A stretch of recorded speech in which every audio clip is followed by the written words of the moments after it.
क्या आपके दोस्त या आपके ऑफिस में या आपके घर वाले आपको बार-बार या किसी पूजा में या किसी और धार्मिक रीति-रिवाजों में बुलाते हैं या प्रसाद का इश्यू होता है या आपके अभी ईद आ रही है, तो क्या आपके घर में ईद के मटन या मिठाई या कुछ आते हैं और आपके मन में एक ख़्याल आता है कि ये मैं लेना ठीक है या नहीं? क्योंकि आप मसीह में हो, इस पर हम एक प्रोग्राम ऑलरेडी कर चुके हैं, बट ये सवाल फिर से आया है थोड़े और कॉम्प्लिकेशन के साथ और ये हमारे एक भाई ने लिखा है बम्बई शहर से ही और इसके लिए फिर से हमारे साथ हमारे प्रिय पास्टर देवेंद्र हैं। How are you doing sir? Very good Naren भाई, वेरी गुड। तो सर ये सवाल फिर से आया है हमारे पास और जो हमारे भाई-बहन हैं जो पहले का प्रोग्राम देखना चाहते हैं, वो भी ऊपर लिंक देख सकते हैं, आप वो भी देख सकते हो पर ये प्रोग्राम उसका रिपीटिशन नहीं होगा। ये प्रोग्राम में हम इसे कुछ नया पहलू देंगे, थोड़े और एडवाइस अगर हम आपको दे पाएँ तो ज़रूर देंगे। तो साथ में रहिएगा और आपके जो भी और सवालात हैं, आप नीचे स्क्रीन में हमारी ईमेल एड्रेस देख सकते हैं, उसमें डाल सकते हैं या अगर आप यूट्यूब पे देख रहे हैं तो उसे कमेंट सेक्शन में डाल लीजिएगा, हम उसे ज़रूर रिस्पॉन्ड करेंगे। तो अभी ईद का मौसम आ रहा है, ईद आने वाली है, तो उसमें ईद में भी आपके यहाँ पर मटन जो भी आएँगे, बिरयानी आएगी, तो क्या ये खाना वाजिब होगा? तो ये सवाल हमारे एक बम्बई के भाई ने भेजी है। तो over to you pastor Devendra, looking forward to hearing और जैसा हमने कहा था ये पिछले सवाल तो है ही बट इस पे हम ऐड ऑन ज़रूर होगा। So over to you sir. Yeah so बहुत अच्छा सवाल है, प्रैक्टिकल सवाल है। और इसमें मैं ये भी जानता हूँ कि जो बाइबल पढ़ते हैं कई भाई बहन, तो जब पौलुस को डिफरेंट पैसेजेस में पढ़ते हैं तो कई बार उनके दिल में विरोधाभास टाइप का आता है कि कुछ जगहों में तो पौलुस ऑलमोस्ट ऐसा लिख रहा है कि आप खा सकते हो, कोई दिक्कत नहीं है, बिना सवाल पूछे खा लो। और कुछ जगहों पे पौलुस ये लिखता है कि मत खाओ। तो कई बार लोग अपनी कन्वीनियंस के हिसाब से या अपनी प्रेफरेंस के हिसाब से चॉइस कर लेते हैं और कुछ लोग ये क्लियर नहीं होते कि वाकई मैं सही कर रहा हूँ या नहीं कर रहा हूँ। तो आज हम कुछ बाइबल के पैसेजेस से ही पहले शुरू करेंगे सो दैट हम उन पैसेजेस को सही कॉन्टेक्स्ट में जाके लोगों को समझा सकें। पहला कुरिन्थियों का 10वां अध्याय में शुरू करेंगे। 25वीं पंक्ति में पौलुस कुछ ऐसा कहता है कि जो कुछ कसाईयों के यहाँ बिकता है वह खाओ और विवेक के कारण कुछ न पूछो। तो यहाँ पे पौल लिख रहा है और कॉन्टेक्स्ट ये है कि कुरिन्थ के शहर में बहुत सारी बलियां चढ़ाई जाती थी विभिन्न देवी देवताओं को, और जब वो बलि का काम हो जाता था मंदिरों में तो उसके बाद काफी कुछ उसमें से जो मीट वगैरह था वो मार्केट में आ जाता था बिकने के लिए। तो एक क्वेश्चन उन लोगों के दिमाग में ये था कि भाई ये तो देवी देवताओं को चढ़ाया हुआ है, मूर्तियों को चढ़ाया हुआ है, तो अब इसको जब मार्केट में बिक रहा है तो क्या हम पहले पूछें कि भाई ये चढ़ाया हुआ वाला मीट है या बिना चढ़ाया हुआ वाला मीट है। और अक्सर क्या होता था, जो चढ़ाया हुआ मंदिरों से आया हुआ meat almost second hand type थोड़ा सस्ता बिकता था, तो कई लोग कहते थे यार मीट तो मीट है तो सस्ता वाला खरीद के खाओ। तो कुछ लोग उनको क्रिटिसाइज करते थे कि भाई पहले पता लगाओ कि ये कौन सा वाला टाइप का मीट है। तो पौलुस यहाँ पे कह रहा है भाई कोई फर्क नहीं पड़ता, बिना सवाल पूछे आपको मार्केट में जो मिल रहा है उसको बिना सवाल पूछे खा लो। ना सेकंड पंक्ति जो हमको देखने मिलती है 27वीं पंक्ति में दूसरा कॉन्टेक्स्ट दिखाता है कि यदि अविश्वासियों में से कोई तुम्हें न्योता दे और तुम जाना चाहो तो जो कुछ तुम्हारे सामने रखा जाए वही खाओ और विवेक के कारण कुछ ना पूछो। तो एक दूसरा सवाल ये आता है कि भाई किसी के यहाँ कोई फेस्टिवल था, अब आपको खाने पे बुलाया और पता है कि वो लोग दूसरे अपने देवी देवताओं को पहले चढ़ाएंगे और उसके बाद उसी में से खाना बना लेंगे। तो अब ये है कि आपको जब दावत में बुलाया है तो पौलुस कह रहा है वो उनसे सवाल मत पूछो कि भाई ये चढ़ाया हुआ वाला है या बिना चढ़ाया हुआ वाला है, आप खा लो बिना पूछे। और इसमें भी पौलुस ये बात बोलता है कि विवेक के कारण, तो हम विवेक के कारण वाली बात को सब लोग ध्यान दें कि हम थोड़ी देर में विवेक के कारण इस फ्रेज का थोड़ा सा इसकी गहराई में जाएंगे। 28वीं पंक्ति में पौलुस उसी कॉन्टेक्स्ट में थोड़ा सा और मसाला जोड़ देता है, कहता है यदि अब तुम खाना खा रहे हो, खाने पे बुलाया है, लेकिन यदि तुमसे कोई कहे कि ये तो मूर्ति को बलि की हुई वस्तु है, मतलब तुमको बोल के दे रहा है कि भाई ये प्रसाद है। तो उसी बताने वाले के कारण और उसके विवेक के कारण मत खाओ। तो सेम सिनेरियो कि आप न्योते पे गए हो, पहले केस में बिना कुछ बोले यदि आपको दे रहा है तो आप खा लो, लेकिन यदि बोल रहा है कि भाई ये मूर्ति को दिया हुआ प्रसाद है ये, तो तब फिर मत खाओ। तो एक और पंक्ति देखेंगे, 8वीं लेट्स से 28वीं पंक्ति में हमने देख लिया, अब 33वीं पंक्ति में देखते हैं। 33वीं पंक्ति में बोलता है कि विवेक का, 31वीं पंक्ति देखते हैं, इसलिए तुम चाहे खाओ चाहे पियो चाहे जो कुछ भी करो सब कुछ परमेश्वर की महिमा के लिए करो, तुम ना यहूदियों ना यूनानियों ना परमेश्वर की कलीसिया के ठोकर के कारण बनो, जैसा भी सब बातों में मैं सबको प्रसन्न करता हूँ, अपना नहीं परंतु बहुतों का लाभ ढूंढता हूँ कि वे उद्धार पाए। तो यहाँ पे पौलुस एक्सप्लेन कर रहा है, जो उसने कई बार ये फ्रेज यूज किया कि मैं विवेक के कारण नहीं खाता हूं। खाना या नहीं खाने का डिसीजन किस बात पे निर्भर होगा कि किसी के विवेक को ठोकर ना लगे। विवेक को ठोकर का मतलब यहाँ पर 31वीं 32वीं और 33वीं पंक्ति में एक्सप्लेन है कि पौलुस कह रहा है जो कॉन्शियंस का मैटर है वो आस्था का मैटर होता है। हमारे विवेक में हर व्यक्ति ये निर्णय लेता है कि ये दुनिया की सच्चाई क्या है, परमेश्वर कौन है, हमारा सृष्टिकर्ता कौन है, स्वर्ग और नरक का मालिक कौन है। और ये जो निर्णय है जिसे हम बाइबल की भाषा में बोलते हैं उद्धार का निर्णय, कि हर व्यक्ति को ये निर्णय लेना होता है कि यीशु मसीह कौन है, परमेश्वर कौन है। यदि हमारा खाना या ना खाना उस किसी भी व्यक्ति के, चाहे वो यहूदी हो, यूनानी हो, चाहे कलीसिया का भाई बहन हो, यदि किसी व्यक्ति के आस्था के निर्णय को मेरा खाना या ना खाना इफेक्ट करता है, तब ये जरूरी है कि मैं सोचूं कि मेरे खाने से या ना खाने से क्या प्रभाव पड़े। अदरवाइज पौलुस कहता है खाने और नहीं खाने से कुछ फर्क नहीं पड़ता। 8वें अध्याय में जाएंगे, एक बार फिर से हम देखेंगे 8वें अध्याय की 8वीं पंक्ति में पौलुस कहता है यही बात। वो कहता है कि भोजन हमें परमेश्वर के निकट नहीं पहुंचाता। उसके पहले की पंक्ति में बोलता है सभी को यह ज्ञान नहीं, परंतु सभी अब तक मूर्ति को कुछ समझने के कारण मूर्तियों के सामने बलि की हुई वस्तु को कुछ समझकर खाते हैं, उनका विवेक निर्बल होने के कारण अशुद्ध हो जाता है। भोजन हमें परमेश्वर के निकट नहीं पहुंचाता। यदि हम ना खाएं तो हमें कोई हानि नहीं, और यदि खाएं तो कुछ लाभ नहीं। मतलब खाने और नहीं खाने से कुछ फर्क नहीं पड़ता, पौलुस कह रहा है। मैटर ये नहीं है, यदि कोई ये सोचता है कि कोई व्यक्ति प्रसाद को या ईद के जो भी मांस वगैरह है जो दावत में आता है, जो भी है, किसी भी रिलीजियस कॉन्टेक्स्ट में किसी दावत में किया हुआ कोई खाने का आइटम यदि किसी को आत्मिक रूप से अशुद्ध कर देगा या किसी को नहीं खाने से वो ज्यादा शुद्ध रहेगा, यदि किसी की सोच ये है तो वो सोच गलत है। पौलुस कह रहा है खाने या नहीं खाने से तुम्हें फर्क नहीं पड़ता। लेकिन आगे की पंक्तियों में पौलुस ये बोल रहा है लेकिन सावधान रहो कि तुम्हारी ये आजादी, तुम आजाद हो भाई, खा सकते हो नहीं खा सकते हो, मूर्तियां कुछ नहीं होती, परमेश्वर परमेश्वर है और परमेश्वर के सिवा इस दुनिया में कोई नहीं है। तो यदि कोई किसी ने प्रसाद दिया तो आफ्टर ऑल प्रसाद एक खाने का आइटम है, खा लोगे तो भी कोई नुकसान नहीं, नहीं खाओगे तो भी कोई नुकसान नहीं। लेकिन ध्यान दो कि तुम्हारी आजादी से कोई दूसरा आदमी कंफ्यूज ना हो जाए, उसका विवेक जो यदि निर्बल हो तो वो ठोकर ना खा जाए।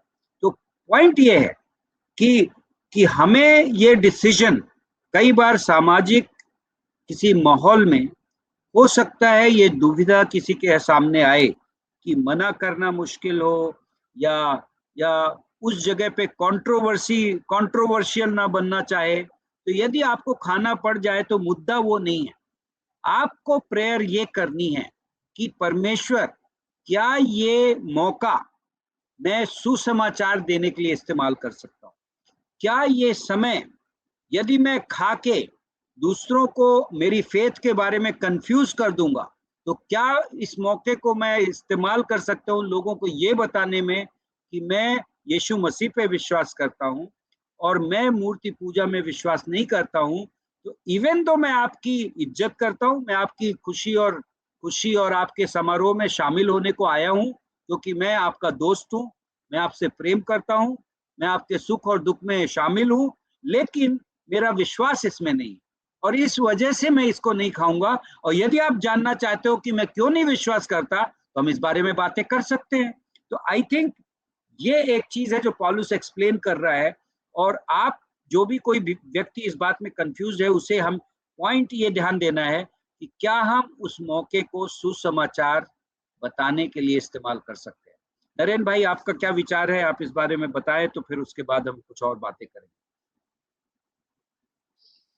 ये सर, जैसे आपने इतनी अच्छी तरह से समझाया, जैसा पौलुस भी बताते हैं कि मसीह में हमें काफी जो हमें आजादी मिलती है, पर वो आजादी का गलत उपयोग करना किसी भी संदर्भ में गलत है।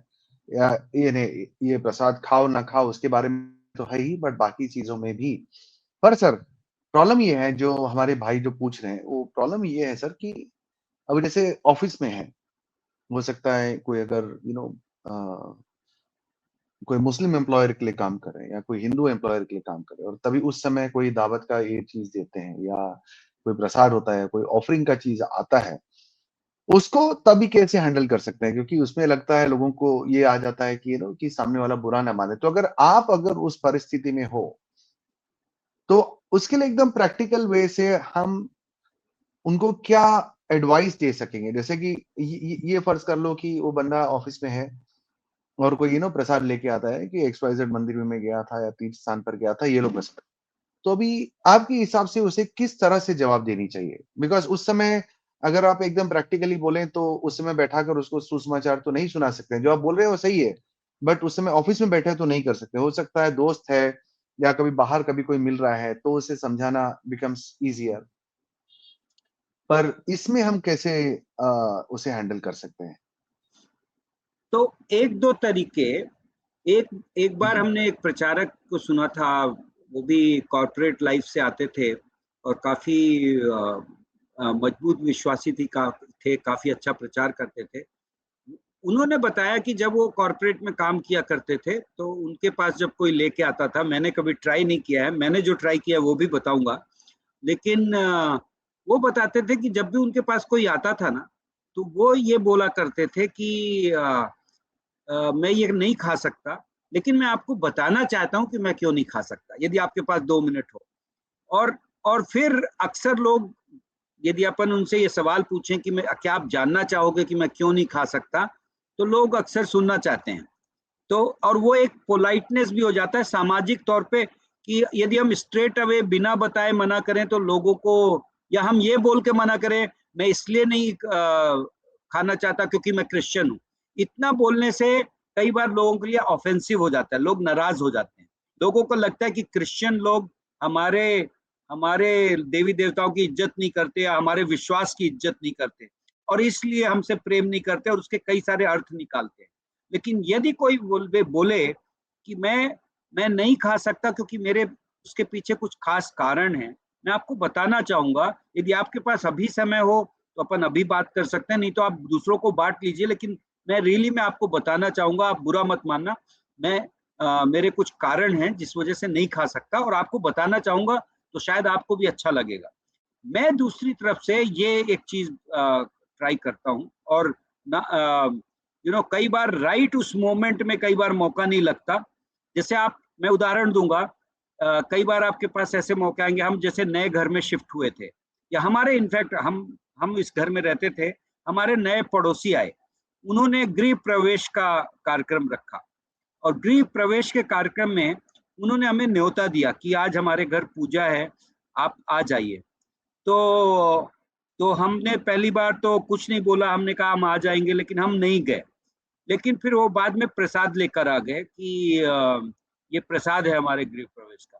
तो हमने उनसे ये बताया कि देखिए, हम हम प्रभु यीशु मसीह पर विश्वास करते हैं, और हम ये मानते हैं, हमारी बाइबल बताती है कि इस दुनिया में एक ही परमेश्वर है, और वो परमेश्वर नहीं चाहता कि हम उसको किसी और रूप में उसकी आराधना करें।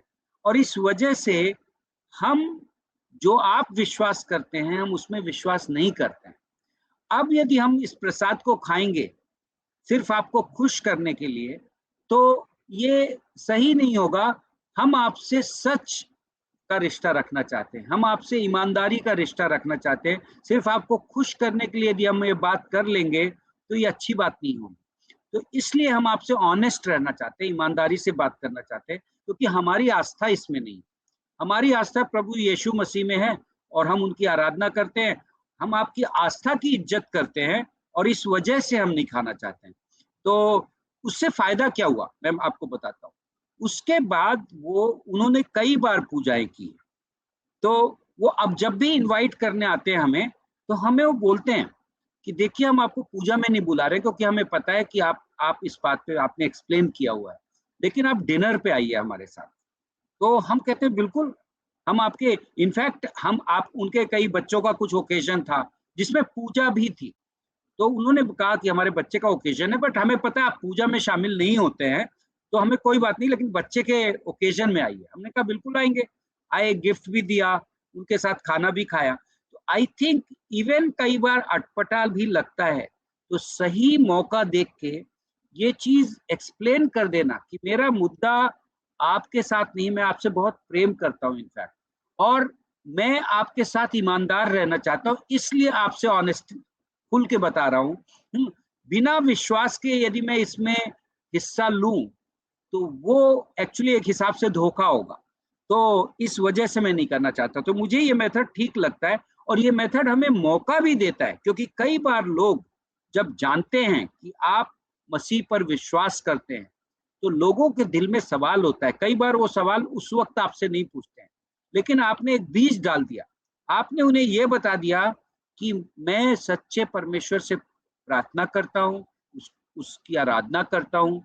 तो आगे जाके कभी ना कभी लोग पलट के आते हैं और आपसे सवाल पूछते हैं कि अच्छा आप यीशु पे क्यों विश्वास करते हैं। तो वो आपको मौका देता है कि आप यीशु के बारे में उन्हें और बता सकते। तो ये वाह, सब कुछ वाह, तरीके हैं। Yes. Very well said. But इस पे, ये पॉइंट पे मैं हमारे दर्शकों का दो चीज पे मैं ध्यान लाना चाहूंगा, जिस तरह से मुझे पता नहीं कितने लोगों ने नोटिस किया जो पास्टर देवेंद्र ने हमसे बताई। नंबर वन, उनकी जीवन शैली ऐसी है कि उसमें वो एक हिपोक्रेट, क्या बोलेंगे सर उसे, हिपोक्रेट हिंदी में? ढोंगी। ढोंगी। ढोंगी, हाँ, ढोंगी। ढोंगी। कि यानी जीवन, तुम्हारा जीवन तुम किस तरह से जीते हो वो भी मायने रखता है। तो अगर आपका जीवन, अगर आप मसीह ने जैसा आपको बताया उस तरह से जी रहे हो, तो 99% उसको पता भी होगा कि आप एक क्रिश्चियन हो। तो जब भी आप उसे, अगर आपने जिस तरह से पास्टर देवेंद्र ने बताया, आपने कभी अगर उन्हें प्यार से मना भी किया तो उसे बुरा नहीं लगेगा। बट अगर आपकी जीवन शैली एक एकदम धूर्त वाली है, बाकियों से कोई कम नहीं है, रादर उससे 1-2 कदम ज्यादा ही होगा, तो तब जाके अगर आपने प्रभु का नाम लिया तो वो तो हंस देगा आपके मुंह के ऊपर। तो मैं यही कहना चाहूंगा कि अगर आप परमेश्वर खुदावन यीशु मसीह के लिए अगर आप ये स्टैंड ले रहे हैं, तो अपने जीवन शैली पर भी ध्यान दीजिएगा कि क्या आपका जीवन परमेश्वर की महिमा के लिए है या नहीं है। अगर नहीं है, तो फिर आप अपने आप को भी एक ढोंगी साबित कर रहे हो दूसरों के सामने। अगर आपके जीवन में सच्चाई है, अगर आपके जीवन में प्रेम है, तो 99% लोग जानते हैं कि आप एक क्रिश्चियन। तो कभी कितनी बार तो मेरे पास आते भी नहीं है, बिकॉज़ वो पता ही है कि ही इज़ अ क्रिश्चियन करके। मैंने आज तक किसी को गलत तरीके से ना बोला नहीं है। मैं बोल देता हूँ, आई एम सॉरी यार, मैं ले नहीं सकता। बोल देते सामने से, अरे नहीं, आई अंडरस्टैंड। सामने से ही बोल देते, बिकॉज़ जानते हैं कि मैं एक क्रिश्चियन हूँ और मैं जानबूझकर किसी को मैं ठेस नहीं पहुँचाऊँगा। पर जैसा जिस अ, स्वतंत्रता की जो पास्टर देवेंद्र ने हमसे भी बात की, वो भी हमें ध्यान रखनी, क्योंकि हमारा देश एक बहुत ही डाइवर्स, कैसे बोलेंगे सर?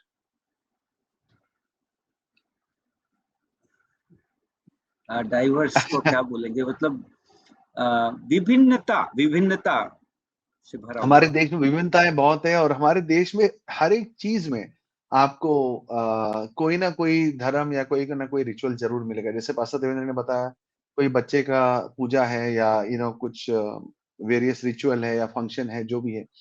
अगर आप कोई शादी में चले जाओ, वेदर आप क्रिश्चियन की शादी में चले जाओ, हिंदू के या मुसलमान के, कोई भी हो, उनकी शादियों में भी हर शादी में भी कोई ना कोई प्रकार का जो रिलीजियस रिचुअल होता है। ये नंबर 1 थिंग, ये आपको ध्यान रखनी है। या कोई मर जाए, तो वहाँ पर भी रिलीजियस रिचुअल होता है। तो क्या आप बोलोगे मैं नहीं आऊँगा? तो इसमें हमको हमारे मन में थोड़ी-सी सेंसिटिविटी भी रखना ज़रूरी है।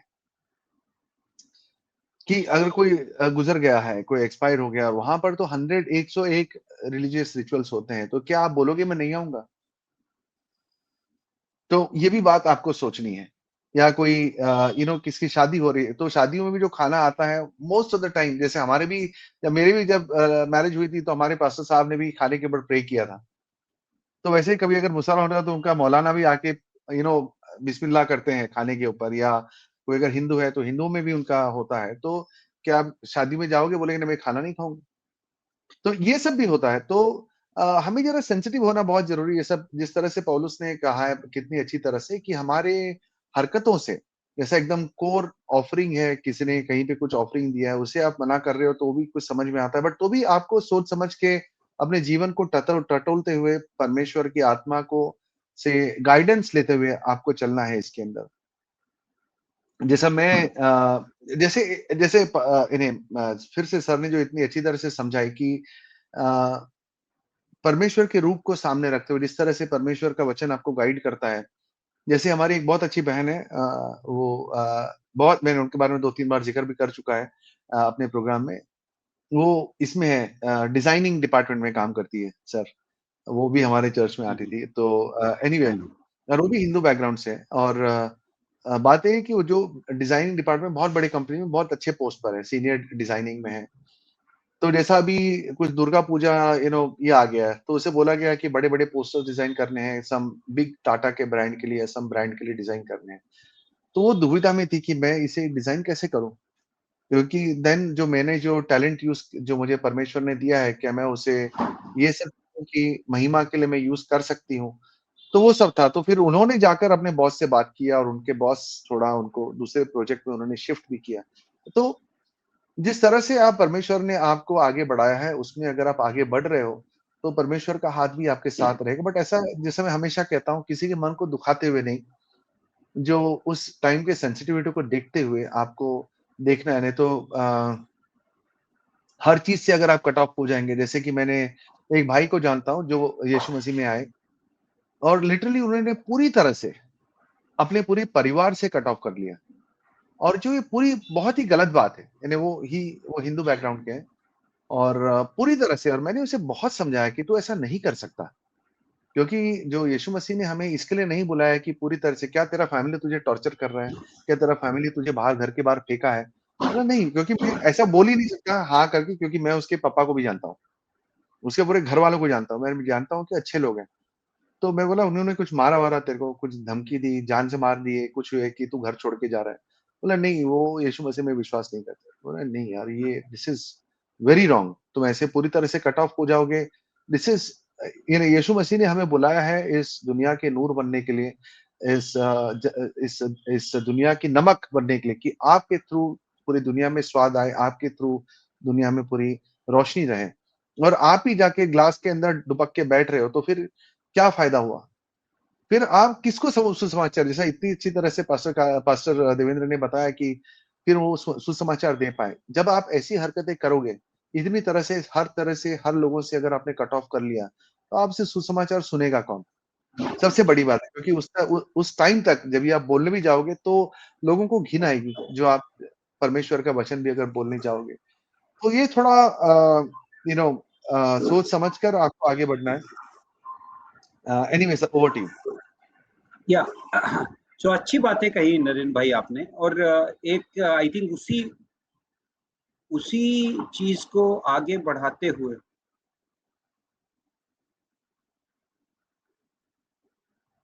What happened? I can hear you. या so there was some disturbance. So इसी बात नो को प्रॉब्लम। आगे बढ़ाते हुए आपने नरेंद्र भाई जो बात कही, उस बात पे मैं थोड़ा सा और इलेबोरेट करना चाहूंगा कि कई बार लोग रिचुअल्स को या रिवाजों को और आराधना को इन दोनों चीज में डिस्टिंग्विश नहीं करते हैं, क्या दोनों बात अलग कही अलग सर, चीज बहुत बहुत अच्छी बात कही, है ना, बहुत अच्छी बात कही, प्लीज, यस सर, ये आपने बहुत अच्छी है ना। बात कही। ये जो मैं एक्सप्लेन नहीं कर पा रहा था ये बात, और आपने पिकअप कर लिया, थैंक यू सो मच। मेरे को कैसे इसे या मैं एक्सप्लेन करूं, very nice, very nice, please नहीं कंटिन्यू। नहीं, बहुत बहुत इंपॉर्टेंट बात आप कह गए, क्योंकि क्रिश्चियंस में मैंने देखा, इवन क्रिश्चियंस बहुत गलतियां करते हैं इसमें। वो अपनी कई सारी क्रिश्चियन रिचुअल्स को भी आराधना मानते हैं, बट नहीं, वैसा नहीं है। जब परमेश्वर ने, और हमें पौलुस का एक पैसेज पढ़ना चाहिए यहाँ पे, इसी पैसेज में से पहला कुरिन्थियों के 10वें अध्याय में पौलुस ने एक चीज को बड़े कड़क तरीके से मना किया, और वो है 14वीं पंक्ति में। ओके, बड़ा क्लियर है। बाकी चीजों में पौलुस बार बार ये कहता रहा, विवेक के हिसाब से निर्णय लो, आप आजाद हो, इस टाइप की बातें कह रहा है। लेकिन 14वीं पंक्ति में पौलुस ने एक चीज से भागने को कहा, और वो है 14वीं पंक्ति में, इस कारण हे मेरे प्रियो, मूर्ति पूजा से बचे रहो। इंग्लिश में बोलता है फ्ली, फ्ली मतलब भाग जाओ, है ना। और उसके बाद ये कहता है, मैं तुम्हें बुद्धिमान जाकर जानकर तुमसे कहता हूं, जो मैं कहता हूं उसे तुम परखो। सो डिसर्नमेंट की बात कही है यहाँ पे, परखने की बात कही है। बट एक चीज को बड़ा कड़क आज्ञा दी है, वो है मूर्ति पूजा। और ये हमें पता है बाइबल में 10 आज्ञाओं में भी है। सबसे बड़ी आज्ञा, जो सबसे पहली आज्ञा है, वो ये है कि परमेश्वर कहता है, मैं जीवित परमेश्वर हूँ, मैं जलने वाला परमेश्वर हूँ, मैं नहीं चाहता कि तुम किसी और चीज की आराधना करो, मेरे अलावा कोई भी आराधना के योग्य नहीं है। ना तुम कोई मेरी आकृति बनाओ, ना मेरे नाम से तुम किसी जानवर की, किसी पेड़ पौधे की, प्रकृति में किसी चीजें की, किसी तस्वीर की आराधना मत करो। और ये बड़ा क्लियर है कि बाइबल में, मसीही जीवन में, कि हम आराधना सिर्फ सच्चे और जीवित परमेश्वर की करते हैं, और यीशु मसीह की करते हैं, जो सच्चा और जीवित परमेश्वर है। बड़ा क्लियर है। उसके अलावा इस दुनिया में बहुत सारे रिचुअल हैं, इस दुनिया में भी, दूसरे धर्मों में भी कई तरीके के रीति रिवाज हैं। अब जब शादियां होती हैं, जब कोई ओकेजन्स होते हैं, तो लोग अपनी संस्कृति या अपने धर्म या अपने समाज के हिसाब से कई तरीके के रिवाज करते हैं। जब हम लोगों के साथ उनके ओकेजन्स में शामिल होते हैं, तो ये मौके हो सकते हैं कि कोई रिवाज में हमें या तो हिस्सा लेना पड़े या उनके साथ खड़ा होना पड़े। ये प्रेम का इजहार है, और हमें कोई रोक नहीं है एक हिसाब से। पवित्र आत्मा की अगुवाई में, एक परख के साथ, हम बहुत चीजें कर सकते हैं प्रेम में। मेन मुद्दा प्रेम का है।